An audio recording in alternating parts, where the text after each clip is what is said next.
The exclusive Husqvarna Viking Sewing Advisor is something that you really want to learn how to use. It's like having your own little sewing teacher right at your fingertips. It's always going to show at the top of your screen, and we're going to walk through these two rows down here. The first row is fabrics. So we have woven fabrics. These little A, B, and C look like woven fabrics. A happens to be woven light. B, woven heavy, or medium, and then woven heavy.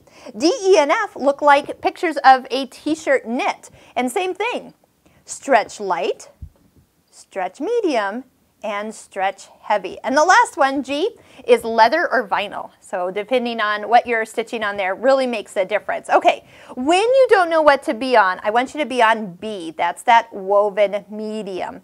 Now the next row is sewing techniques. So the sewing machine will actually pick the right stitch, the right settings, so length or width might be adjusted, needle position will be adjusted, tension will be adjusted, and the pressure will be adjusted. That's why you don't want to just leave this on something random.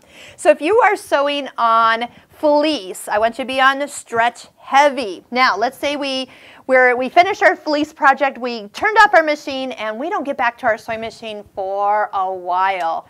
We turn it back on. Guess what? It's going to remember that last fabric that you picked, which when you're working with a stretch heavy fabric, the pressure of the foot is gentle. It's just kind of gliding. So not to stretch it out and be wavy.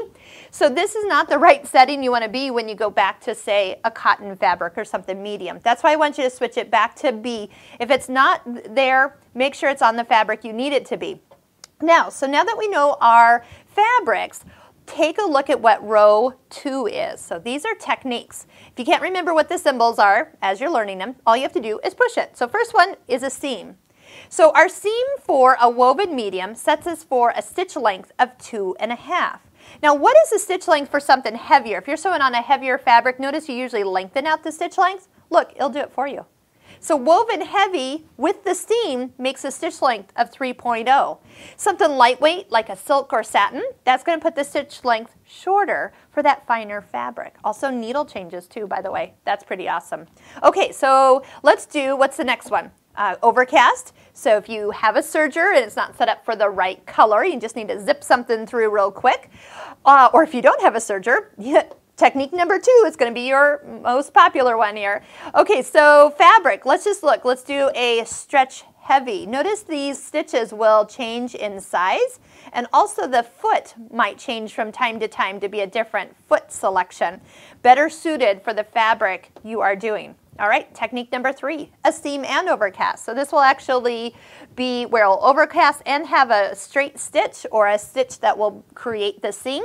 And again, different stitch for different fabrics. Look, changes really quick. All right, back to how about a woven medium? Next one is a basting stitch. Now you're like, well, what's the big difference between a basting stitch and just lengthening out my stitch length? When we go to settings, this is where thread tension is changed. Your thread tension is actually loosened way down from its normal setting. And that means when you stitch a basting stitch, it's really easy to pull out because that thread is kind of pulled to the, let's see here, pulled to the back side, and then that way that all you have to do is pull the bobbin thread, whoosh, and it comes out. We'll do a video on the basting stitch as well. Okay, so basting for different fabrics, and then the next one is a blind hem. So if you don't remember which stitch is your blind hem, all you need to do is find it down here, boom, right to the right stitch, stitch number 18. Remind you which foot to put on. Needle will change based on your fabric, and the width will change based on the thickness of the fabric. So you have all the settings all at once.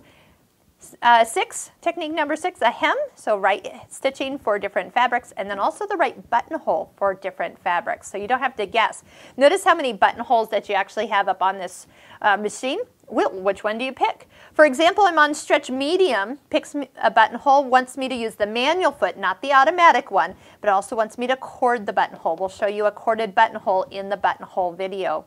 So your sewing advisor is awesome, but you got to remember to use it. Same thing for the stretch fabrics. The pressure changes. So if you've ever been sewing along with, and it kind of comes out wavy, the pressure will be changed. If you tell it you're working on something that's going to stretch out, and it will adjust it for you. Awesome. Okay, once again, where are we going to be? Back on B, woven medium, maybe just a seam. By the way, that's a quick way to get back to a straight stitch, is just touch the seam or technique number 1 when you are done with like decorative stitches, a buttonhole or something. So I do use that quite a bit. You'll probably see me doing that through the videos, and I'll highlight that again from time to time. All right, so enjoy your sewing advisor. It is there and can be so much easier than just trying to guess which stitch to use.